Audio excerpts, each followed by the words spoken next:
Bismillahirrahmanirrahim. Assalamualaikum warahmatullahi wabarakatuh. Waalaikumsalam. Alhamdulillahi wahdah, wassalatu wassalamu ala man la nabiyya ba'dah. Amma ba'd. Salam kepada seluruh pemirsa dimanapun berada. Syukur alhamdulillah pada kesempatan ini Allah mengizinkan kita untuk bisa berbincang-bincang dengan topik yang sangat urgen untuk kita bahas, dan mungkin tidak bisa kita selesaikan dalam satu majelis ini. Tapi setidaknya seperti kata pepatah Arab, ma la yudraku kulluhu la yutraku kulluh. Tidak bisa dibahas semuanya, tidak juga ditinggalkan semuanya. Kemudian salawat dan salam untuk Nabi kita Muhammad sallallahu alaihi wasallam. Nah, seperti yang kita ketahui bahwa anak adalah salah satu dari bentuk kekayaan yang dimiliki oleh seorang manusia, dan dia merupakan salah satu dari kekayaan yang kebaikannya didapatkan oleh seorang manusia sampai di akhir atau sampai setelah dia meninggalkan dunia. Nabi SAW mengatakan, "Idza mata ibnu Adama inqata 'amaluhu illa min thalath." Apabila seorang anak Adam itu mati, maka amalnya terputus semuanya kecuali dari 3 perkara. Yang pertama adalah sedekahun jariyah. Adalah sedekah jariyah, yaitu wakaf atau sedekah yang dia berikan semasa hidup dan terus bertahan sampai dia telah mati. Ini sedekah jariyah. Ini adalah kekayaan harta. Yang kedua adalah ilmun yuntafa'u bihi. Ilmu yang dimanfaatkan. Orang sering mengartikan ilmu yang bermanfaat, ya. Tapi yang saya lebih senang mengartikannya ilmu yang dimanfaatkan. Artinya bukan hanya sekedar bermanfaat, tapi dimanfaatkan oleh orang. Artinya harus diajarkan. Nah, ini adalah kekayaan intelektual. Dan yang ketiga adalah awaladin salihin yad'ulah, rawahu Muslim, atau anak yang soleh yang mendoakannya. Ini adalah kekayaan keturunan.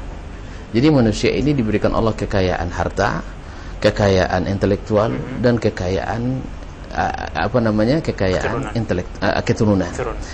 Nah, kalau kita melihat bahwa ini salah satu dari 3 yakni aset besar kita. Kalau kita nggak punya harta tapi punya anak, ini aset. Atau nggak punya harta, nggak punya anak tapi punya ilmu, ini aset besar. Nah, oleh sebab itu Islam memberikan perhatian yang sangat besar terhadap pendidikan anak ini. Kalau kita lihat secara singkat, ya, Nabi Shallallahu Alaihi Wasallam ini pendidikan anak ini sudah dimulai jauh sebelum dia ada. Kita ketahui kalau kita untuk mencari calon ibu bagi anak kita atau calon ayah dari anak kita, di situ Rasulullah SAW memberikan kriteria-kriteria yang harus dipilih. Di antaranya ketika Rasul mengatakan tunkahul mar'atu li arba'. Di ujung hadis itu disebutkan fadfar bidzatid din taribat yadaka. Maaf, saya tidak menyebutkan teks hadis secara keseluruhan karena waktu kita yang singkat. Taribat yadak, pilihlah yang beragama, kamu akan berbahagia, kamu akan beruntung.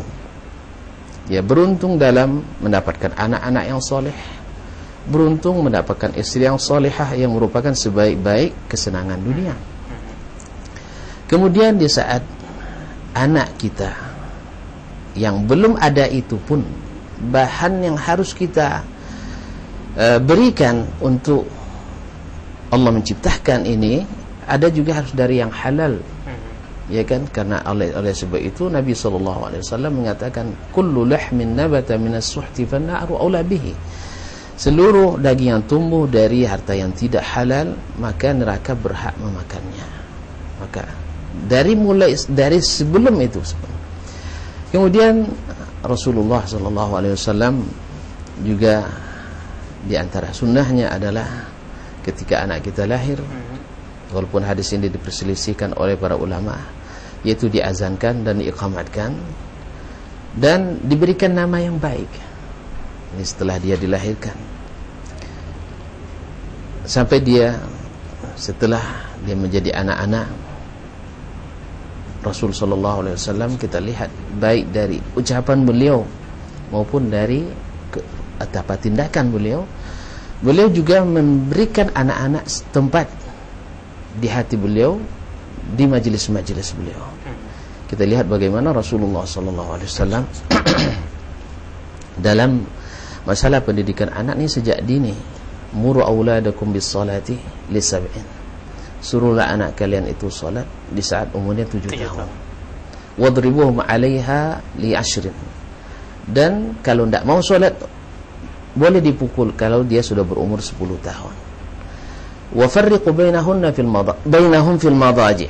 Artinya pisahkan antara anak laki-laki dan perempuan di tempat tidur. Ini kan semua adalah gambaran-gambaran tentang bagaimana pendidikan anak. Nabi SAW juga sering bermain dengan anak-anak. Anas menceritakan pernah disuruh oleh Rasulullah SAW untuk membelikan sesuatu. Yang namanya anak-anak, jumpa anak-anak, lupa pesan orang tua atau lupa pesan Rasulullah SAW. Ada sini ceritakan oleh Imam Al-Bukhari rahimahullah. Lalu Anas ikut bermain. Karena Anas terlambat pulang, Rasul pun mencari, menyusul dari belakang. Ternyata ditemukanlah Anas sedang bermain dengan anak-anak yang lain. Nah, Rasulullah SAW dalam hal ini mengerti bahwa dunianya anak-anak itu dunia bermain. Nabi SAW hanya tersenyum. Ya, baik Ustaz, terima kasih Ustaz.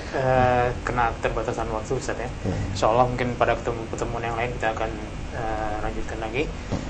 Demikianlah tadi para pemirsa di rumah, paparan mendidik anak menurut sunnah Rasulullah SAW.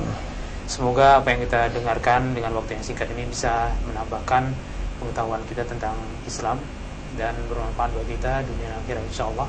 Amin ya rabbal alamin. Dan mari kita tutup acara kita ini dengan doa kafaratul majlis. Subhanakallahumma wa bihamdika asyhadu an la ilaha illa anta wa astaghfiruka wa atubu ilaik. Wassalamualaikum warahmatullahi wabarakatuh. Waalaikumsalam warahmatullahi wabarakatuh.